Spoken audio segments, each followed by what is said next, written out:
This week, the hot topic in financial markets was who will be the next chair of the Federal Reserve.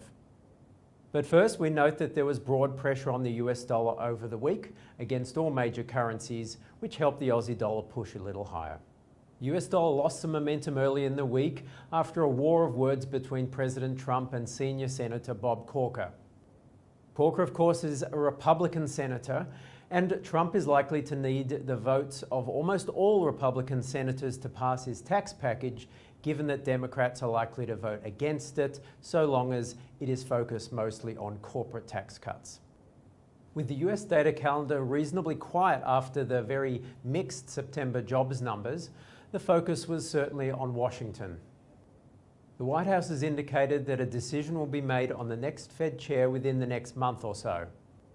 Chair Yellen's term ends in February. She is entitled to be reappointed for another term, but most of the discussion in markets and indications in the media are that there will be a different candidate. The market preference is probably Jerome or Jay Powell, who's a current governor on the Fed. Powell is seen as a continuity candidate along with Yellen, given that he has been a Fed governor for some years. Markets are likely to view that as meaning caution on raising rates.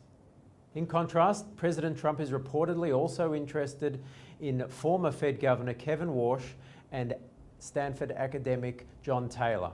Both are regarded as leaning towards raising rates more quickly, so if one of them is chosen, it's likely to produce a rise in the US yields, a stronger dollar, but also potentially some turbulence in markets.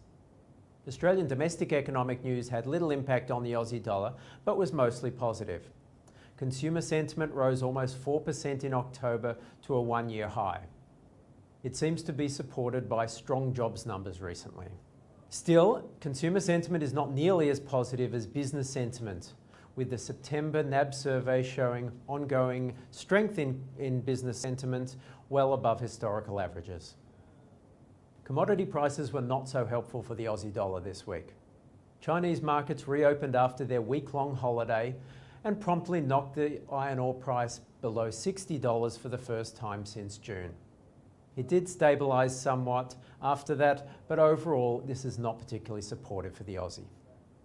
The Australian dollar is down against the euro over the past week, with the euro finding support along with Spanish bonds and stock prices from indications that the Catalonian independence referendum is less likely to produce a unilateral declaration of independence.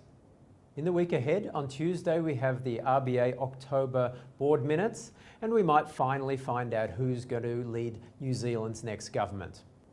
But the main market focus will be on Thursday when we see Australia's September jobs numbers. It'll certainly be very hard to replicate the huge 54,000 jump in employment in August. But overall, the picture should remain mostly positive for job creation in Australia, and the unemployment rate is likely to remain around 5.6%. If Australia's jobs report does remain at least reasonably encouraging and equity markets remain upbeat, then the Aussie dollar is likely to trade a range of, say, 77.50 to about 79 cents. We'll speak to you next week.